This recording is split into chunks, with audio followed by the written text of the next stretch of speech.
प्रजापालक, प्रजावत्सल महाराजा बहुपाल पधार रहे हैं।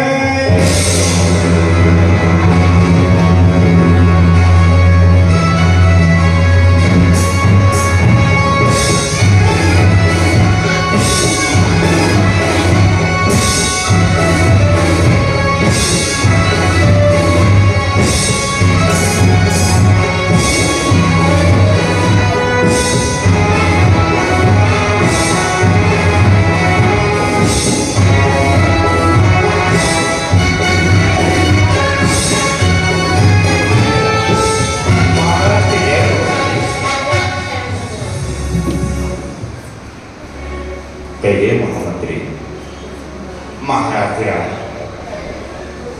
आपकी पुत्री सुरसुंदरी विवाह के पश्चात पहला पत्र आया है। क्या लिखा है हमारी पुत्री के इस पत्र में? महाराज, आपकी पुत्री ने आपको सादर प्रणाम कहा है और कहा है, पिताश्री, आपने मेरी इच्छा से जिस राजकुमार को मैं चाहती थी उस राजकुमार से मेरा विवाह कराया। उस विवाह के पश्चात मैं इतनी प्रसन्न हूं कि साक्षात मुझे स्वर्ग का अनुभव हो रहा है। पिताश्री, यदि आप ऐसा ना करते, यदि आप मेरा भाग्य न बनाते, तो मुझे मनचाहा पति, मनचाहा राजकुमार कभी ना मिलता। मेरा भाग्य बनाने के लिए मैं आपकी सदैव आभारी रहूंगी।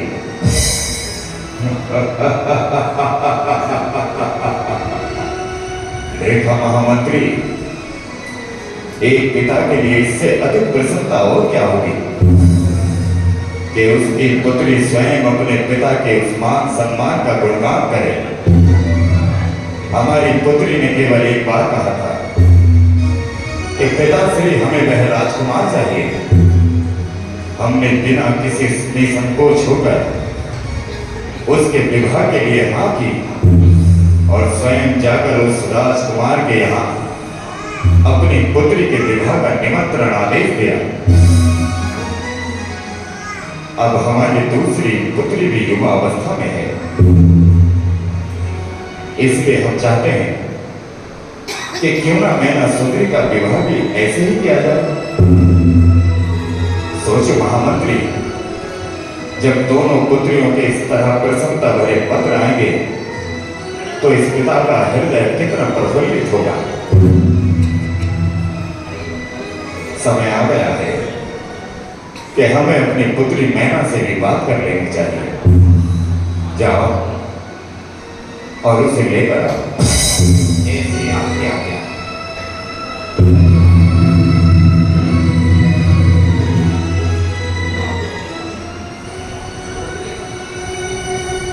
आई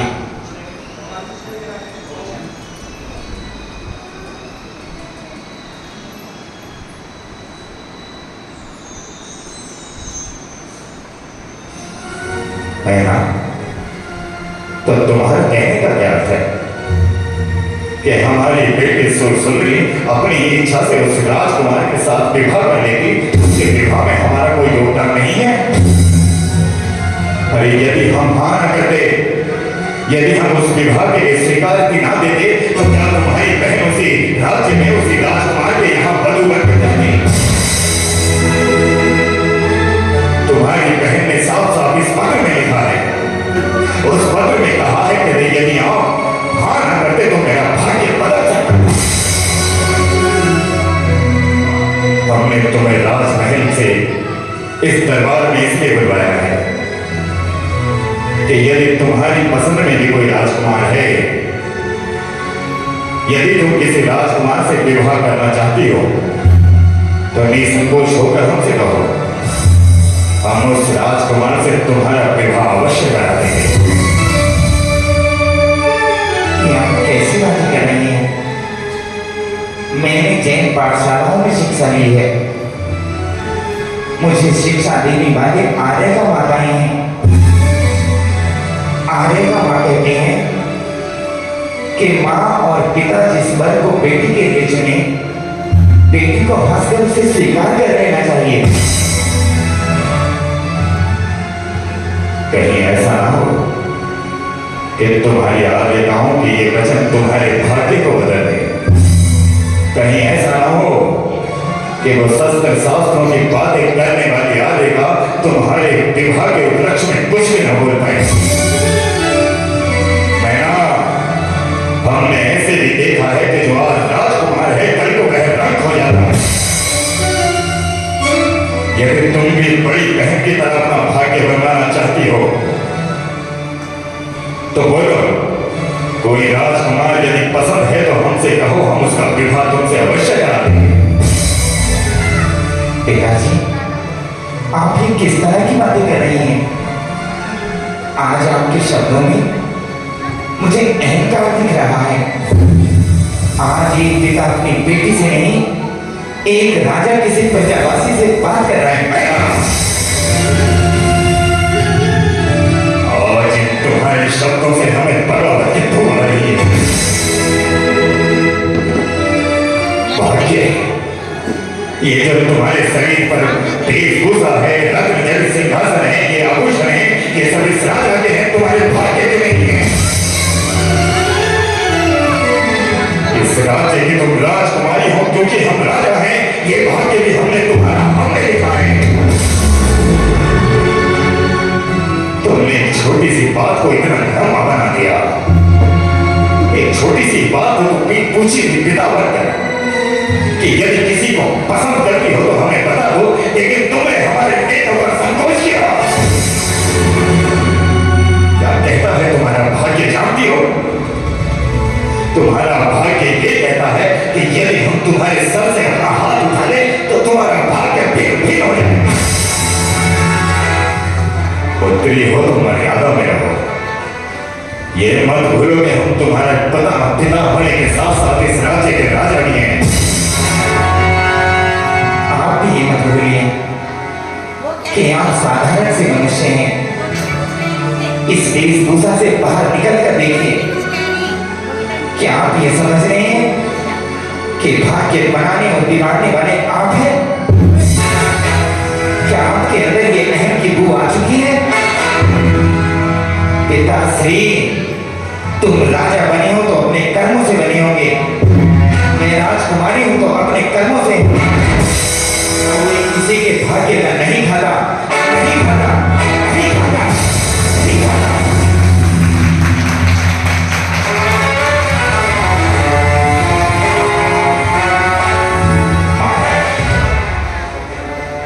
क्या सोच रहे हैं आप? और हम ये सोच रहे हैं कि जिस बेटी को हमने पाल पोस कर अपने हाथों में बड़ा किया, आज भरे राज दरबार में वो हमारा अपमान कर दे। ऐसा षड्यंत्र रचाऊंगा, ऐसा षड्यंत्र रचाऊंगा कि मैना का रोक कांप उठेगा। षड्यंत्र रचाऊंगा।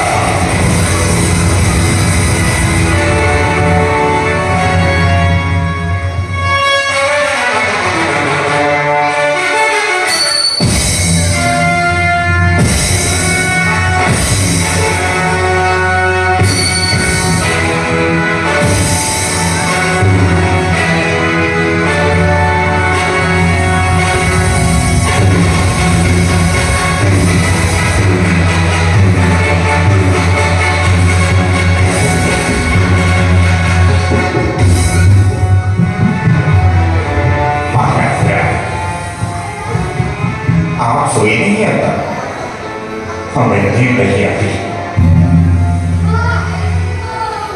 जैसे आज दिन में हमारी मैना ने हमारा अपमान किया है,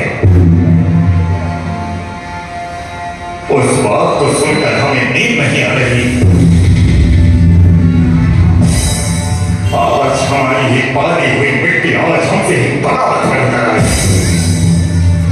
कल कोई और प्रजा से उठेगा, कल कोई हमें अपमान भरे शब्द कहेगा। ये जो प्रजा आज हमारे सामने हाथ जोड़कर नतमस्तक रहती है, कल यही प्रजा अपना मुख हमारे सामने उठाएगी।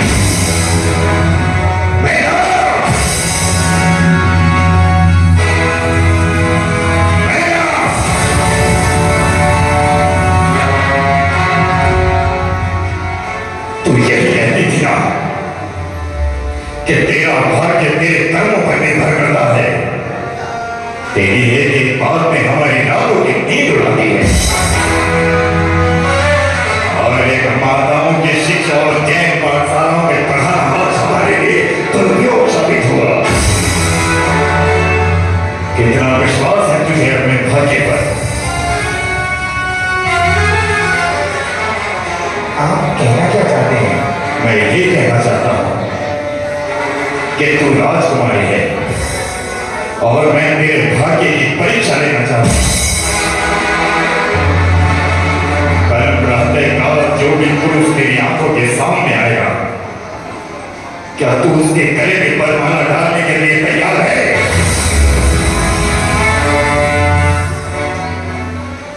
यदि आप आशीर्वाद देंगे तो, क्योंकि आर्य का मां कहती है कि पिता और मां जिसे स्वीकार करें उसे हंसकर वर स्वीकार लेना चाहिए।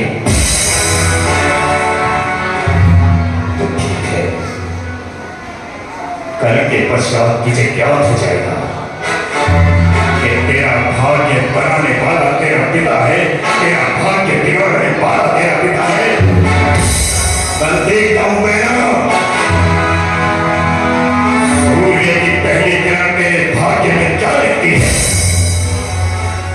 चली जा।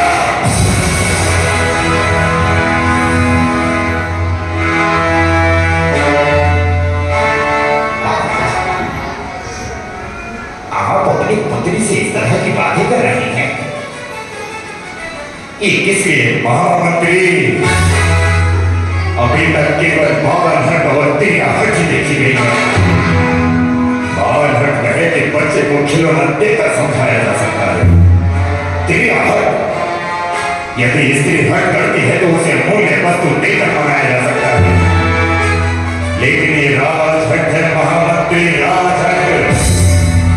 इसमें या तो सामने वाले को अस्तित्व मिटाना होगा या राजा को स्वयं मिटाना होगा। ये मेरा परिवार है। सुबह मेरे निकलने की प्रतीक्षा प्रबंध किया जाए। मैं सुबह अपनी बेटी का भाग्य देखना चाहता हूं, भाग्य देखना चाहता हूं।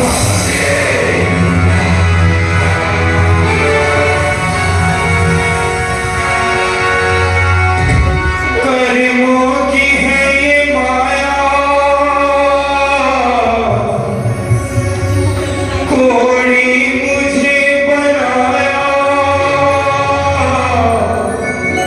अब जी रहे हैं हम तो तेरे नाम के सहारे, तेरे नाम के सहारे।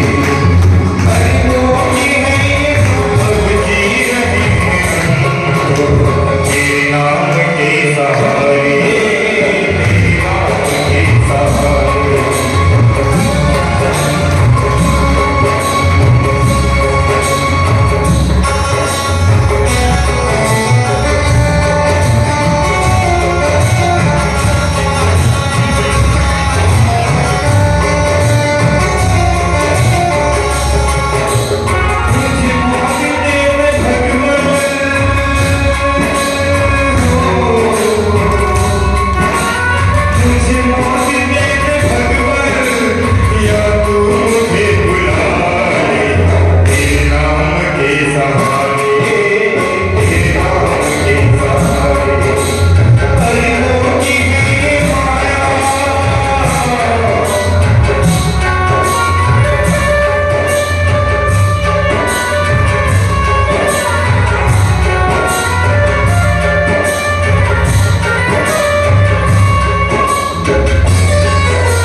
ये इतनी दुर्गंध कहां से आ रही है? महामंत्री, क्या हमारे इन बाग बगीचों में कोई जीवाश्म सड़ रहा है? मैं अभी देखकर आता हूं।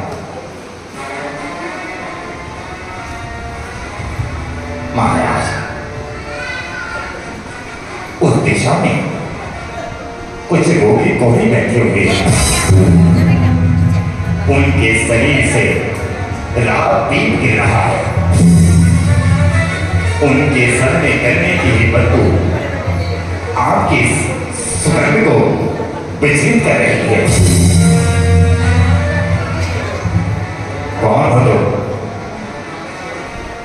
और मेरे बिना आज्ञा के मेरे इस राज्य में, मेरे बगीचे में क्यों आए? महाराज, हमें क्षमा कर दीजिए।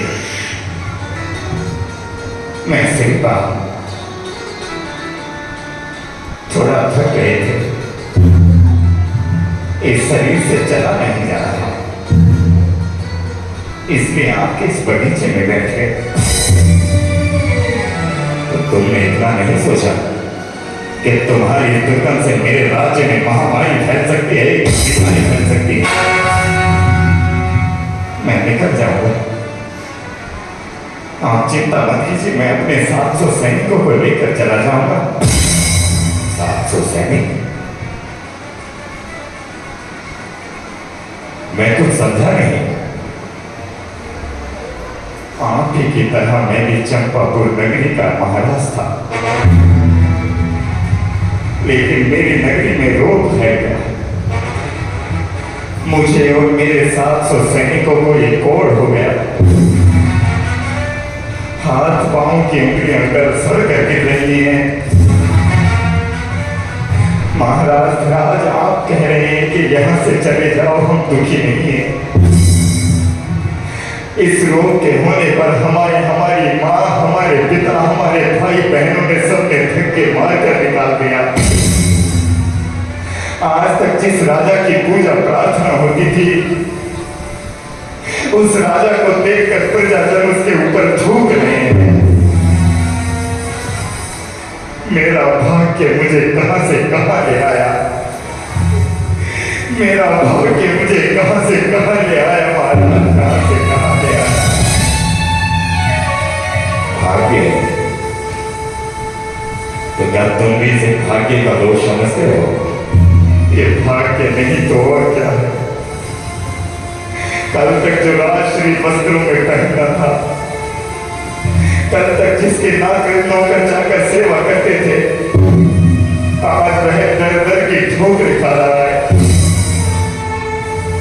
जिसके परिवार वाले लंबी आयु की कामना करते थे, आज उसकी मृत्यु के लिए प्रार्थना हो रही है। भाग्य नहीं तो और क्या है, और क्या है। महामंत्री जी महाराज, यही वो पहला पुरुष है जो आज प्रातःकाल की बेला में मुझे दिखाई दिया।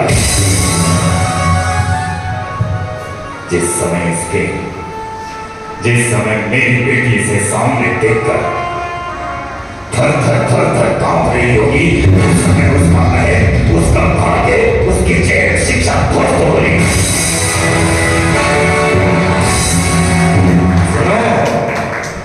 तुम मेरे राज्य में मेरे बिना आज्ञा के आए हो, इसलिए तुम्हें घुसपैठ या घोषित कर मैं तुम्हें मृत्यु तक भी दे सकता हूं। लेकिन सुनो, तुम मृत्यु मांग रहे हो, इसलिए तुम्हें मृत्यु नहीं होगी, कठोर दंड दिया जा सकता है। यदि अपने इन 700 सैनिकों और स्वयं की कुछ दिन के प्राणों की मोहलत चाहते हो, तो मैं जो कहता हूं वो करो। क्या करना है? तुम सुबह अपनी बारात लेकर आओ। क्या? हाँ, कल सुबह तुम अपनी बारात लेकर आओ, क्योंकि तुम्हारा विवाह मेरी पुत्री, मेरे घर की राजकुमारी मैना के साथ होगा।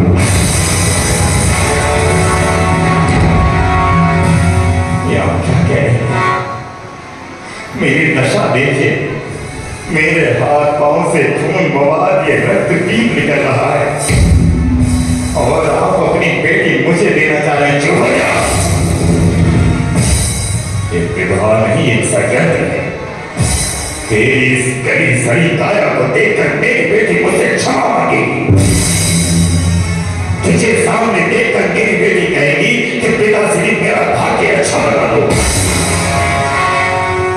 सोचकर मत आना कि तेरा विवाह होगा।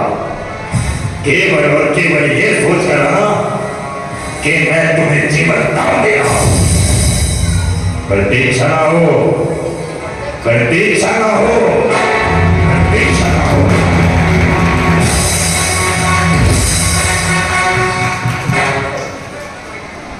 क्या सोच रहे हो महाराज? मैं सोच रहा हूं मैं क्या करूं। विवाह कर ही लीजिए। लेकिन क्यों? आपको घर वाली मिल जाएगी, हमें खाने को थाली मिल जाएगी। मैं इस दशा में विवाह कैसे करूं? अरे करना तुम्हें नहीं है, करेंगे तो वो आपको तो खड़े होना है। उसका जीवन बेकार हो जाएगा। अरे बेकार तो तब होगा जब तुम्हारा विवाह होगा। राजा जी ने बोला है विवाह नहीं करना, केवल अपनी राजकुमारी को ऐसा ऐसा दिखाएंगे ताकि वो डर जाए, वो उससे क्षमा याचना करेगी। बस तुम विवाह कर लो। तुम लोगों के प्राण बचाने हैं तो विवाह करना ही होगा। ये कह रहा हूं मरने से पहले एक बार विवाह करके चल। तो कुछ नहीं, अब तैयारी शुरू होती है, आप बस तैयार हो जाओ। जैसे तुम 700 की मर्जी है। ठीक है। अरे सजी रही, अरे हाँ, ओ सजी रही देखो दीवार निराले दूल्हे, सजी रही देखो दीवार निराले दूल्हे, निराले दूल्हे, मतवाले दूल्हे, निराले दूल्हे, मतवाले दूल्हे।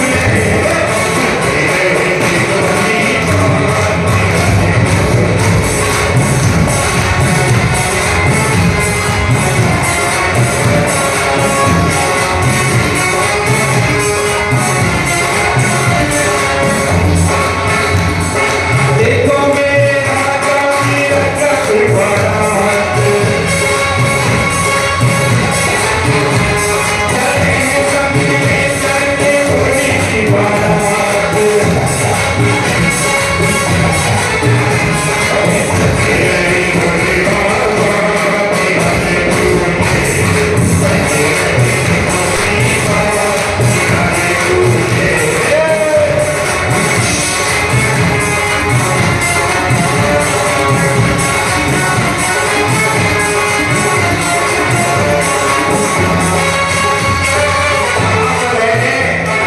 कहाँ को जाए? कोई बताए?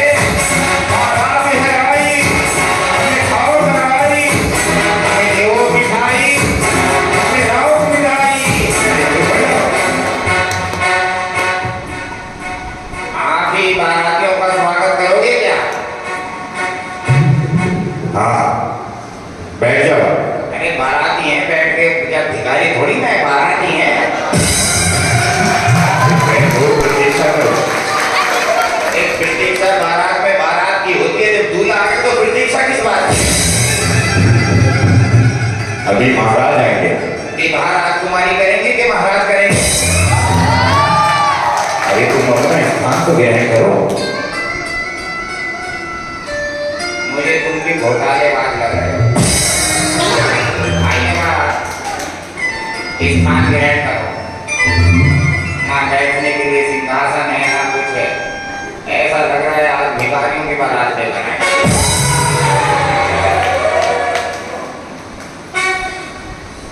अरे ले ले ले ले ले ले ले ले ले ले ले ले ले।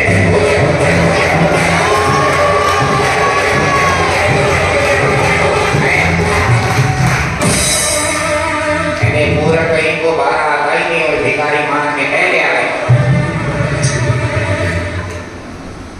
अरे मंत्री जी, बोलो। अरे क्या करना है? अरे क्या करना है मुझे बताओ तो, मुझे किस लिए बुलाया है यहाँ पर? तुम्हें आज विवाह कराना है। किसका? राजकुमारी मैना का। अरे इतनी जल्दी विवाह करा रहे हो? महाराज की तबीयत तो ठीक है ना? महाराज को क्या होगा? अरे जब तबीयत खराब होती है जब ही होते हैं रामन खानन में विवाह। लेकर मरण तक सब कुछ करता हूँ। मतलब जब बच्चा पैदा होता है तो उसका नामकरण करता हूँ, फिर जब बड़ा होता है उसका विवाहकरण करता हूँ, फिर जब वो निकल लेता है तो उसका क्रियाकरण करता हूँ। मतलब ये मेरी पॉलिसी है, क्या? जन्म के साथ भी मौत के बाद भी। बारात आ गई है। ये अनदेखी बारात मुझे तो दिखाओ, मुझे नहीं दिखाई देती। देखो, वो जो बैठा है वो दूल्हा है। अरे मैं भिखारियों के दूल्हे की बात नहीं कर रहा, राजकुमारी का दूल्हा किधर है? अरे वही राजकुमारी के दूल्हे हैं। अरे ओ भैया, कौन हो तुम? हम हैं बाराती। भैया बाराती नहीं देखे क्या? अरे बाराती तो देखे हैं, लेकिन ये बताओ तुम हो कौन और कहां से आए हो? हमें कुछ नहीं पता, हमें इतना पता है हम हैं बाराती। दूल्हा कहाँ है तुम्हारा? भैया दूल्हा लापता है, बस इतना पता है हम हैं बाराती। अरे मूर्ख कहीं के बिना दूल्हे की बारात लेके आए हो क्या? ये तुम जानो, इतना पता है हम हैं बाराती। अरे मंत्री जी, कहाँ से पागलों की बारात बुलवा दी तुमने? ये बारात महाराज लेकर आए हैं। महाराज की आंखों का इलाज सही से कराओ। ये बारात कुछ कम लग रही है। मतलब अरे ये ऐसे ऐसे बारात ये बारात लौटाते तो आधे वैसे ही रास्ते में निपट जाएंगे। तुम्हें जितना कहा है उतना करो। सावधान, महाराज ध्यान पधार रहे हैं।